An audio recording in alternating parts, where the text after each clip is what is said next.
Los niños con algún tipo de discapacidad tienen derecho a la educación y a lograr en la escuela aprendizajes para la vida, como todos los niños.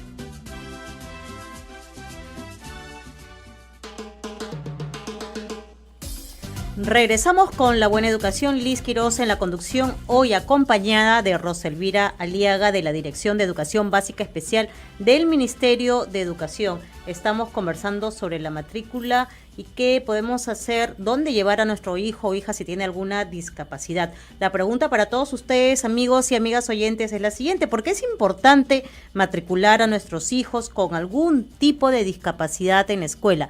Nos pueden llamar a las siguientes líneas telefónicas. ¿Quieres opinar en el programa? Llámanos desde Lima al 222-0575, 222-0580 y 222-0711. Y desde provincias marca el 0800-24-802. 0800-24-802.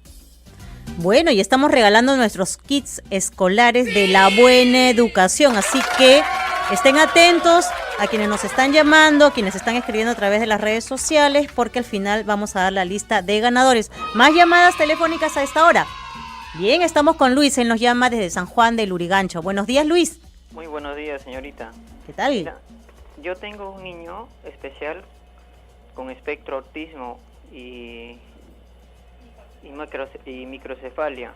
Yo quisiera saber a qué colegio podré matricularle. ¿Qué edad tiene? Tiene 9 años. Bien. ¿Hasta ahora no lo has llevado a alguna escuela todavía? Sí ha ido, pero no se ha podido adaptar ahí con los niños que están.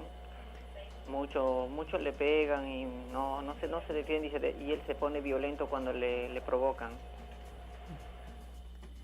Luis, ¿cómo estás? Buenos días. ¿A qué tipo de escuela le has llevado a tu niño? Escuela especial de Los Pinos, que era acá en San Juan del Lurigancho. Ya. Allá ha estado. Solo es que ahí hay niños entreverados de todo tipo de enfermedades. Uh-huh. Y él no. Sé que hay niños que pegan, que gritan, que hacen travesuras. Y él, como autista que es, ve todo eso y imita, repite todo lo que hace. Bien. Gracias, Luis, por tu llamada. Te respondemos entonces. Luis, efectivamente, o sea, tu preocupación es real. Dentro de los centros de educación básica especial que cuentan y atienden a los estudiantes con discapacidad severa, la población es muy diversa, es muy heterogénea, o sea, y sobre todo presentan diferentes características, ¿no?, que los hace efectivamente únicos e irrepetibles. Tu preocupación sería importante de que puedas conversar directamente con la institución, en este caso con Los Pinos, con el CEBE Los Pinos, para que puedan hacer una evaluación y puedan realmente ubicar a tu niño dentro de un grupo que le permita desarrollar sus capacidades y sus habilidades. Yo te sugiero que te acerques a la institución y puedas conversar con el director y con todo el equipo de profesionales que cuenta esa institución para que le puedan dar una respuesta adecuada a tu niño. Bien. Anímate. Bien, y en todo caso, él, por ejemplo, de no tener una respuesta oportuna, no estar contento, satisfecho con lo que le dicen, ¿a dónde podría acudir? Definitivamente espero que no sea el caso, uh-huh, pero de ser así tendría que recurrir a la UGEL, ¿no?, a la UGEL correspondiente. Bueno, hablemos, Roselvira, sobre los tipos de escuela. ¿A qué escuela deben ir nuestros hijos si tienen algún tipo de discapacidad? ¿No? Porque también las discapacidades se pueden clasificar. Entonces, quizás sería bueno explicar a partir de la llamada de nuestro amigo Luis. A ver, como les mencionaba, las discapacidades van más o menos, podríamos decir, tenemos discapacidades leves, ¿no?, y moderadas, y tenemos la discapacidad sensorial, la discapacidad, o sea, los niños que presentan ceguera o los niños que presentan sordera, los niños que presentan discapacidad física o motora, y fundamentalmente todo este grupo de niños pueden asistir sin ningún tipo de restricción a las escuelas de educación básica regular, a una técnico productiva o a una de educación técnico, educación básica alternativa. Todo va a depender un poco de las características y sobre todo de su edad normativa, porque aquí es importante. ¿A qué te refieres con edad normativa? Aquí es importante tener presente que la matrícula se realice en función a la edad. Es decir, por ejemplo, un niño de 5 años debería acceder a inicial. un niño de 6 años debería acceder a primer grado. Si, por ejemplo, mi niño no ha accedido a ningún tipo de escolaridad y ya tiene, vamos a suponer, 10 años y tendría que hacer primer grado, tendríamos que pensar en otra opción, ¿no? Porque en 10 años no podría acceder a la básica, a la educación inicial, básica regular. Tendríamos que pensar, por ejemplo, en la básica alternativa, ¿no? Esto está en función, por eso les decía, toman la edad normativa. Tenemos que tenerla en cuenta para poder acceder a estos servicios. Bien, entonces más llamadas telefónicas a esta hora. Estamos con Juan, él nos llama desde Barranco. Buenos días, Juan. Juan, creo que perdimos la llamada. Nos vamos entonces hasta Andahuaylas, donde nos escuchan en el 102.7 de la FM. Gracias, Ronald, por llamar desde Andahuaylas. Buenos días. Buenos días, señorita. Frente a mí. Sí. Buenos días, hacer una pregunta. Acá en Andahuaylas no hay así para un colegio para discapacidad. Pero a veces van al colegio, pero los chicos le molestan que le insultan, pero yo veo así que estudian ahí los niños de discapacidad. No hay un colegio para discapacidad. Ronald, ¿tú tienes algún niño, algún familiar que tiene algún tipo de discapacidad? No tengo medicina, pero le veo así que no estudian, no estudian porque no se burlan de ellos. Pues. Ok, bien, te respondemos y gracias por llamar desde Andahuaylas. Más llamadas telefónicas, esta vez desde Surco. Estamos con Mabel. Hola, Mabel, buenos días. Buenos días. Bueno, bien, quería compartir mi caso. Yo tengo un niño con necesidades específicas y el año pasado él estuvo en un colegio donde tuve bastantes dificultades con los padres de familia. ¿Qué edad tiene? ¿Qué edad tiene tu niño? Él tiene 8 años. Ya. Y bien, cuando llegué a este colegio, bueno, fue bien recibida por el director del colegio y bueno, por el personal que trabaja ahí. Pero tuve bastante dificultad con los padres porque no conocían mucho sobre las necesidades que mi pequeño tiene. Y lastimosamente en los primeros meses tuve dificultad con los otros niños porque recibían indicaciones de los padres de que no debían de juntarse con mi pequeño, que mi pequeño representaba una amenaza para ellos en lo que es la parte educativa, en la parte conductual. Y la verdad que me sentía un poco así como que... Te entendemos, efectivamente.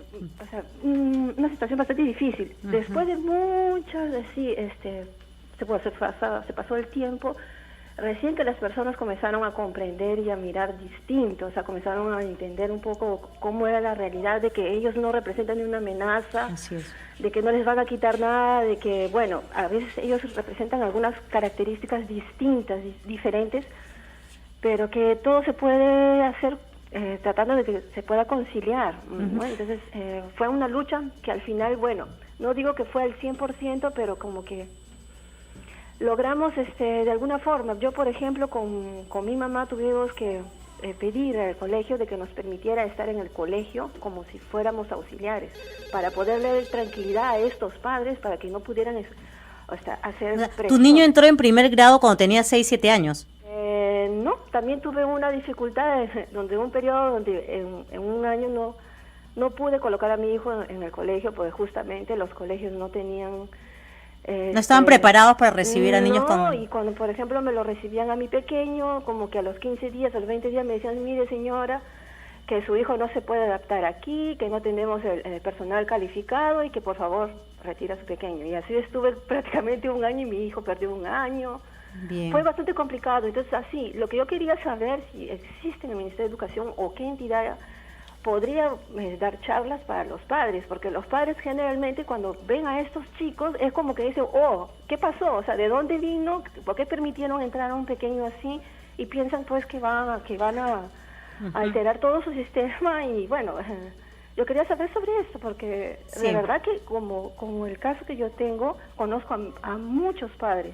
Bien, Mabel, muchas gracias por tu llamada. Realmente es una situación que nosotros creemos que se repite efectivamente en muchos lados, en muchas partes del país, ¿no? Entonces, importante lo que nos has comentado, importante tu testimonio, porque sí, Roselvira, creo que es una oportunidad para decirle a los padres, a las madres de familia, que al contrario, lo que está ocurriendo y tener a un niño o niña con discapacidad es una ventana abierta para abrir toda una serie de valores y trabajar con nuestros niños, como yo lo he vivido de alguna manera también en un colegio. Sí, definitivamente. O sea, el poder contar con un niño con discapacidad en el aula va a permitir desarrollar en este grupo, por ejemplo, estos valores que tú mencionas, llámese la solidaridad, la tolerancia, y sobre todo también hace posible que el maestro pueda establecer ciertos recursos para el aprendizaje. Los va a agrupar, van a tener un trabajo colaborativo, va a poder respetar sus estilos de aprendizaje, sus ritmos particulares. Es decir, el docente va a permitir y garantizar el aprendizaje de todos. Así es, y tener un compañero en el aula con algún tipo de discapacidad, al contrario, crea un ambiente propicio para que nuestros hijos, nuestras hijas desarrollen una serie de valores, como acabamos de decir, la solidaridad, el respeto al otro, y eso lo tienen ahora y son valores que los van a tener para toda la vida. Realmente eso, al contrario, los va a favorecer y va a cambiar su modo de ver la vida.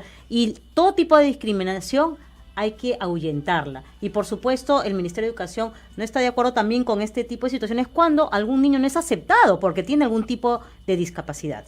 Definitivamente, y en el marco y en ese sentido, lo que nosotros apostamos es por toda esta campaña de información y difusión sobre las posibilidades que estos niños tienen de desarrollar todas sus capacidades. Es verdad que necesitamos informarnos, necesitamos sensibilizarnos, necesitamos tener las orientaciones correspondientes. Y en relación a la preocupación que tenía Mabel, efectivamente, o sea, yo creo que la institución a la que encuentra a su niño, si es pública, debería contar con el servicio de apoyo y asesoramiento a las necesidades educativas especiales, o sea, los SANES, de un CEBE o de un Centro de Educación Básica Especial de su jurisdicción, que son ellos los llamados a hacer estas charlas de sensibilización, de información y de orientación.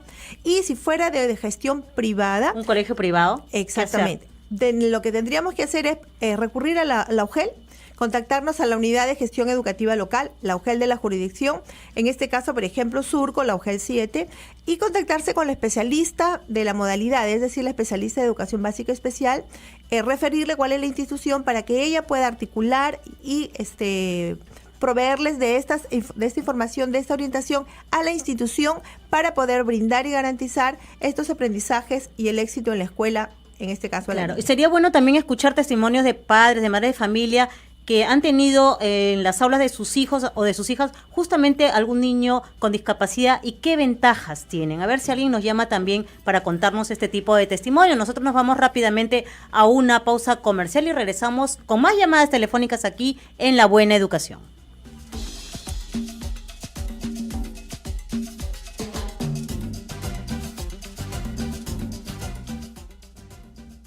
Asegúrate de que la escuela tenga los datos actualizados de tu hijo para que registre correctamente su matrícula y su rendimiento escolar en el Sistema de Información de Apoyo a la Gestión de la Institución Educativa, SIAGIE. Solo tienes que entregar al director una copia del DNI de tu niño y de ambos padres o apoderados.